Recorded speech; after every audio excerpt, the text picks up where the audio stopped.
आपने आज कितनी बार वो कहा जो आपको नहीं कहना चाहिए था? कितनी बार किसी एक वाक्य ने आपके भीतर एक हल्की सी चुभन छोड़ दी? एक पछतावा जो बार-बार मन में लौट कर आता है कि काश उस क्षण में शांत रह पाता। ये अनुभव लगभग हर व्यक्ति के जीवन में रोज घटित होता है और धीरे-धीरे यही छोटी-छोटी बातें हमारे संबंधों, हमारी मानसिक शांति और हमारे आत्मविश्वास को प्रभावित करने लगती हैं। हम अक्सर अपने कर्मों को ही अपनी किस्मत का निर्माता मानते हैं, लेकिन एक सूक्ष्म सत्य ये है कि हमारे शब्द भी उतने ही शक्तिशाली कर्म होते हैं। कई बार हम बिना सोचे समझे जो बोल देते हैं, वही हमारे जीवन में परिस्थितियों का बीज बन जाता है। कभी संबंधों में दूरी के रूप में, कभी मन में अपराध बोध के रूप में, और कभी ऐसे परिणामों के रूप में जिनकी हमने कल्पना भी नहीं की होती। यही कारण है कि परमहंस योगानंद ने कहा था, मौन सीखो क्योंकि शब्द ऊर्जा है और ऊर्जा कभी व्यर्थ नहीं जाती। ये कथन केवल एक साधारण सलाह नहीं, बल्कि जीवन का एक गहरा नियम है। हर शब्द जो हम बोलते हैं वो केवल हवा में विलीन नहीं होता, बल्कि वो एक कंपन के रूप में हमारे चारों ओर और हमारे भीतर सक्रिय रहता है। वह या तो किसी को उठाता है, प्रेरित करता है, जोड़ता है या फिर तोड़ता है, गिराता है और दूरी पैदा करता है। इसलिए मौन का अर्थ केवल चुप रहना नहीं है, बल्कि ये समझना है कि कब बोलना है और कब नहीं, क्या बोलना है और क्यों बोलना है। यही समझ धीरे धीरे हमें उस स्थिति में ले जाती है जहां हमारी वाणी अनियंत्रित प्रतिक्रिया नहीं, बल्कि जागरूक अभिव्यक्ति बन जाती है। और यहीं से ये विषय गहराता है, क्योंकि जीभ पर नियंत्रण केवल एक सामाजिक गुण नहीं, बल्कि एक गहन आध्यात्मिक साधना है। ये साधना इसलिए कठिन है क्योंकि ये सीधे हमारे अहंकार, हमारी आदतों और हमारी असावधानी को चुनौती देती है। लेकिन यही साधना सबसे शक्तिशाली भी है, क्योंकि जैसे ही आप अपनी वाणी को नियंत्रित करना सीखते हैं, आप अपनी ऊर्जा को व्यर्थ बहने से रोक देते हैं। और जब ऊर्जा बिखरती नहीं बल्कि संचित होती है, तो वही ऊर्जा आपकी सोच को स्पष्ट करती है, आपके निर्णयों को सशक्त बनाती है और धीरे धीरे आपकी पूरी जीवन दिशा को बदल देती है। इसीलिए कहा गया है कि जब आप अपनी वाणी पर नियंत्रण पा लेते हैं, तो आप केवल अपने शब्दों को नहीं, बल्कि अपने भाग्य को भी नियंत्रित करना शुरू कर देते हैं। वेदों में वाक को केवल बोलने की क्रिया नहीं, बल्कि एक दिव्य शक्ति के रूप में देखा गया है। एक ऐसी शक्ति जो सृष्टि के मूल में कार्य करती है। जब कहा जाता है कि सृष्टि की शुरुआत ओम ध्वनि से हुई, तो इसका अर्थ यह है कि ध्वनि ही वो पहला कंपन था जिसने शून्य से साकार जगत को जन्म दिया। इसी दृष्टि से देखें तो हर शब्द जो हम बोलते हैं वो केवल एक ध्वनि नहीं, बल्कि एक सूक्ष्म ऊर्जा का संचार है, एक छोटा मंत्र जो किसी न किसी स्तर पर प्रभाव अवश्य पैदा करता है। हम अक्सर अपने शब्दों को हल्के में ले लेते हैं, लेकिन यदि हम सचेत होकर देखें तो पाएंगे कि हमारी वाणी हर क्षण 3 दिशाओं में कार्य कर रही होती है। सबसे पहले ये दूसरों पर प्रभाव डालती है। एक ही वाक्य किसी व्यक्ति को जीवन भर के लिए प्रेरित कर सकता है, उसे आत्मविश्वास दे सकता है, और वही वाक्य यदि कठोर या अपमानजनक हो तो किसी के भीतर ऐसी चोट छोड़ सकता है जो वर्षों तक भर नहीं पाती। कई बार हम अनजाने में कुछ ऐसा कह देते हैं जो हमारे लिए एक क्षणिक प्रतिक्रिया होती है, लेकिन सामने वाले के लिए वो एक स्थायी स्मृति बन जाती है। दूसरा प्रभाव स्वयं पर होता है। हम जो बोलते हैं वो केवल बाहर नहीं जाता, बल्कि हमारे भीतर भी गूंजता है। हर बार जब आप नकारात्मक बोलते हैं, शिकायत करते हैं या आलोचना करते हैं, तो आप अपने ही मन में उसी प्रकार की प्रवृत्तियों को मजबूत कर रहे होते हैं। धीरे धीरे यह आपकी सोच का हिस्सा बन जाता है और फिर वही सोच आपके व्यवहार और जीवन की दिशा तय करने लगती है। इसके विपरीत जब आपकी वाणी सकारात्मक, संयमित और सजग होती है, तो आपका मन भी उसी प्रकार का बनने लगता है, शांत, स्पष्ट और संतुलित। तीसरा प्रभाव वातावरण पर होता है। हर शब्द एक कंपन के रूप में वातावरण में फैलता है, और ये कंपन केवल हवा में विलीन नहीं होता, बल्कि आपके चारों ओर एक ऊर्जा क्षेत्र का निर्माण करता है। यही कारण है कि कुछ स्थानों पर जाते ही हमें शांति का अनुभव होता है और कुछ जगहों पर एक अनजानी बेचैनी महसूस होती है। ये सब वहाँ की वाणी और विचारों के कंपन का परिणाम होता है। इसी गहराई को हम परमहंस योगानंद के जीवन में देख सकते हैं, जिनकी वाणी में एक अद्भुत स्थिरता और शांति थी।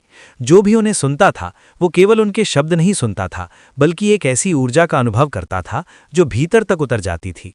उनके शब्दों में कोई अनावश्यकता नहीं होती थी, कोई उत्तेजना नहीं होती थी। हर वाक्य एक संतुलित, जागरूक और शक्तिशाली अभिव्यक्ति होता था। इसीलिए कहा जाता है कि उनकी वाणी केवल संवाद नहीं थी, बल्कि एक ट्रांसमिशन थी, एक ऐसी ऊर्जा का प्रवाह जो शांति, स्पष्टता और चेतना को सीधे श्रोता के भीतर जगा देता था। यही वाणी की वास्तविक शक्ति है। जब वो अनियंत्रित होती है तो वो विनाश का कारण बनती है, और जब वो जागरूक और संयमित होती है तो वही वाणी सृजन, उत्थान और आत्मविकास का माध्यम बन जाती है। हर शब्द जो आप बोलते हैं वो केवल एक ध्वनि नहीं होता, बल्कि वो आपकी प्राण शक्ति का एक अंश अपने साथ लेकर बाहर जाता है। प्राण यानी जीवन ऊर्जा वही सूक्ष्म शक्ति है जो आपके विचारों को गति देती है, आपके शरीर को सक्रिय रखती है और आपकी चेतना को जागरूक बनाए रखती है। जब आप बिना नियंत्रण के अनावश्यक या अत्यधिक बोलते हैं तो वास्तव में आप अपनी इसी अमूल्य ऊर्जा को धीरे धीरे बाहर बहा रहे होते हैं। ये क्षय इतना सूक्ष्म होता है कि तुरंत दिखाई नहीं देता, लेकिन समय के साथ इसका प्रभाव स्पष्ट होने लगता है। मन में थकान, विचारों में बिखराव, निर्णयों में अस्थिरता और ध्यान में कमी। आपने शायद ध्यान दिया होगा कि जो व्यक्ति बहुत अधिक बोलता है वो अक्सर भीतर से खाली, बेचैन और असंतुलित महसूस करता है, क्योंकि उसकी ऊर्जा निरंतर बाहर की ओर प्रवाहित हो रही होती है, भीतर संचित नहीं हो पाती। यही कारण है कि आध्यात्मिक मार्ग पर सबसे पहले वाणी के संयम पर बल दिया जाता है, क्योंकि जब तक प्राण बिखरते रहेंगे तब तक मन को स्थिर करना और चेतना को ऊपर उठाना कठिन रहेगा। अब यदि इसे कर्म के स्तर पर समझें तो हर शब्द केवल ऊर्जा का व्यय नहीं है, बल्कि एक बीज भी है, एक ऐसा बीज जो समय के साथ फल अवश्य देता है। जब आप कठोर शब्द बोलते हैं, किसी की निंदा करते हैं, झूठ बोलते हैं या अनावश्यक चुगली में लिप्त होते हैं, तो आप ऐसे बीज बो रहे होते हैं जो भविष्य में दुख, भ्रम और संबंधों में विघटन के रूप में वापस आते हैं। कर्म का नियम अत्यंत सूक्ष्म है। ये केवल बड़े कर्मों का हिसाब नहीं रखता, बल्कि हर छोटे शब्द और हर सूक्ष्म इरादे को भी अपने लेखे में दर्ज करता है। इसी गहराई को परमहंस योगानंद ने बहुत सरल शब्दों में कहा, मौन में तुम प्राण बचाते हो और प्राण ही जीवन है। ये वाक्य हमें ये समझाता है कि मौन कोई निष्क्रिय अवस्था नहीं है, बल्कि ये एक सक्रिय संरक्षण है, ऊर्जा का संरक्षण, चेतना का संरक्षण। मौन का अर्थ खालीपन नहीं है, बल्कि ये एक रेजर्वॉयर है, एक ऐसा भंडार जहां आपकी प्राण शक्ति सुरक्षित रहती है, संचित होती है और धीरे धीरे और अधिक शक्तिशाली बनती है।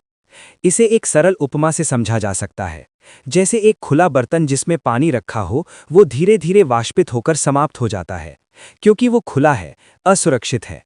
ठीक वैसे ही जब आपकी वाणी अनियंत्रित होती है तो आपकी ऊर्जा भी लगातार बाहर निकलती रहती है और धीरे धीरे समाप्त होती जाती है। इसके विपरीत जब बर्तन को ढक दिया जाता है तो वही पानी सुरक्षित रहता है, संरक्षित रहता है और आवश्यकता पड़ने पर उपयोग के लिए उपलब्ध रहता है। इसी प्रकार जो व्यक्ति मौन का अभ्यास करता है वो अपनी ऊर्जा को व्यर्थ बहने से रोक लेता है। ये संचित ऊर्जा ही उसकी आंतरिक शक्ति बन जाती है। वही शक्ति उसके ध्यान को गहरा करती है, उसके विचारों को स्पष्ट बनाती है और उसके व्यक्तित्व में एक ऐसी स्थिरता और आकर्षण उत्पन्न करती है जो बिना बोले भी प्रभाव डालती है। इसलिए अधिक बोलना केवल एक आदत नहीं, बल्कि एक ऐसी प्रक्रिया है जो धीरे धीरे आपकी ऊर्जा को कमजोर करती है और आपको कर्म के बंधनों में और गहराई से बांध देती है, जबकि मौन उसी ऊर्जा को संचित करके आपको मुक्त होने की दिशा में ले जाता है। सच्चा मौन केवल बोलना बंद कर देना नहीं है, बल्कि यह एक गहरी आंतरिक यात्रा है जिसमें व्यक्ति धीरे धीरे अपने बाहरी और भीतरी दोनों स्तरों को शांत करता है। सामान्यतः हम मौन को केवल शब्दों के अभाव के रूप में देखते हैं, लेकिन आध्यात्मिक दृष्टि से मौन के 3 स्तर होते हैं और जब तक ये तीनों स्तर संतुलित नहीं होते तब तक मौन अधूरा रहता है।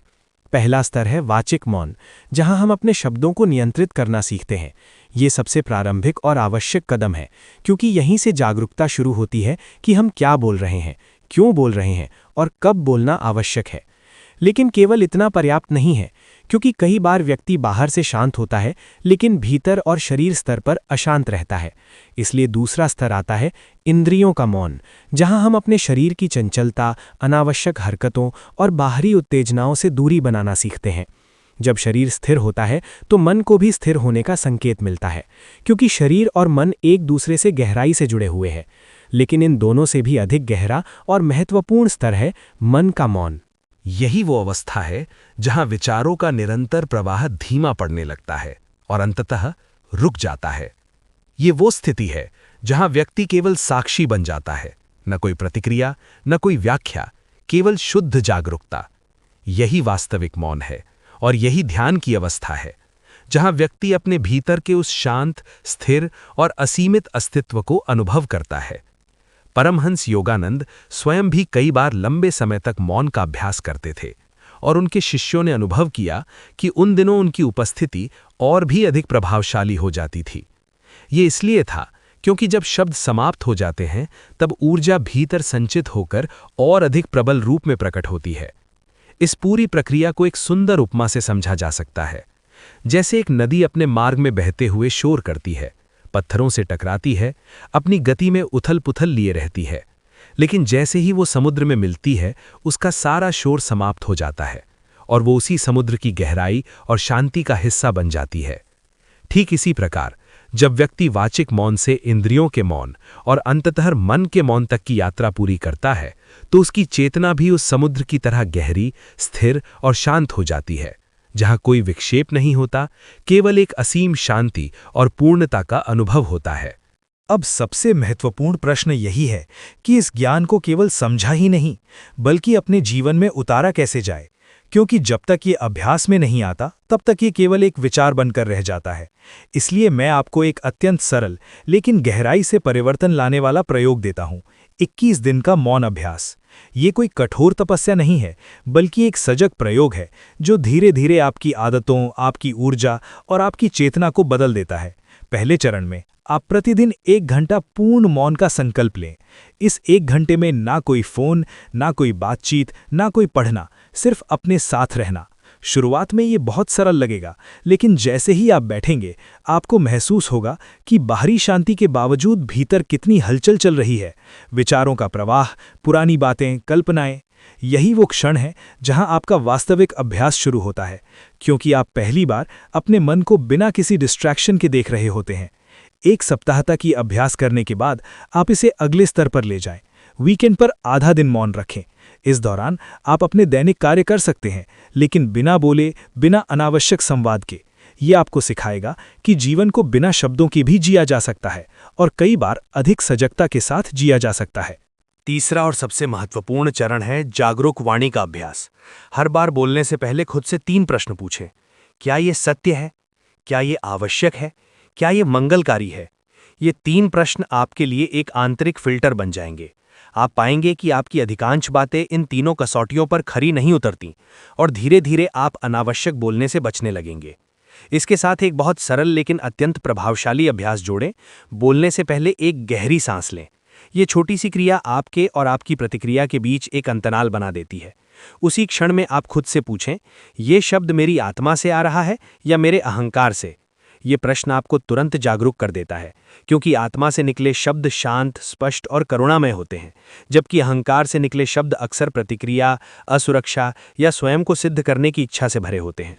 जब आप ये अभ्यास निरंतर करते हैं तो धीरे धीरे आपकी वाणी में एक परिवर्तन आने लगता है।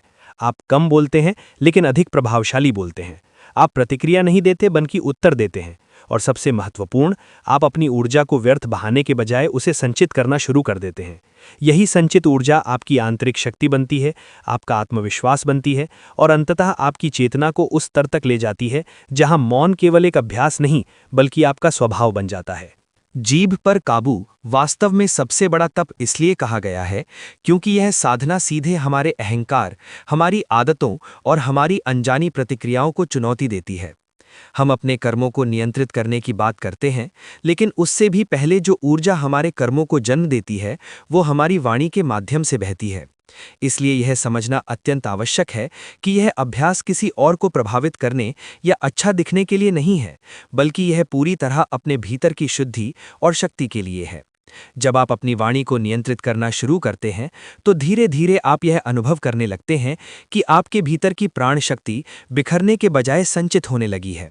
ये वही प्राण है जो आपके विचारों को स्पष्ट करता है, आपकी इच्छा शक्ति को मजबूत करता है और आपको हर परिस्थिति में संतुलित रहने की क्षमता देता है।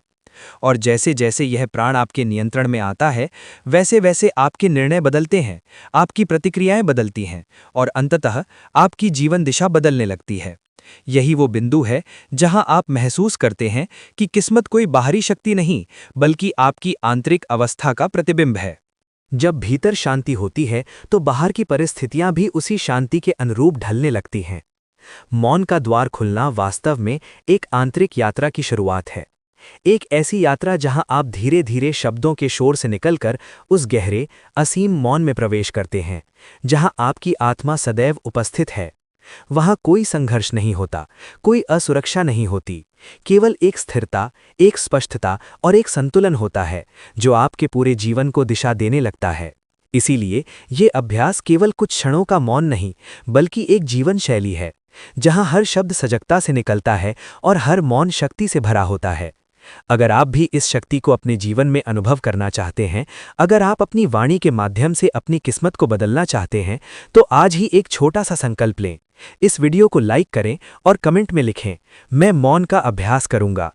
ये केवल एक वाक्य नहीं, बल्कि आपके भीतर एक नई शुरुआत का बीज है। और अंत में यही कामना है कि आपकी वाणी सदा सत्य की वाहक बने, आपके शब्द किसी के जीवन में प्रकाश बने और आपका मौन आपकी सबसे बड़ी शक्ति बन जाए। आप सभी के भीतर जो वह अनंत, शुद्ध और दिव्य ज्योति विराजमान है, उसे मेरा प्रणाम। हरि ओम।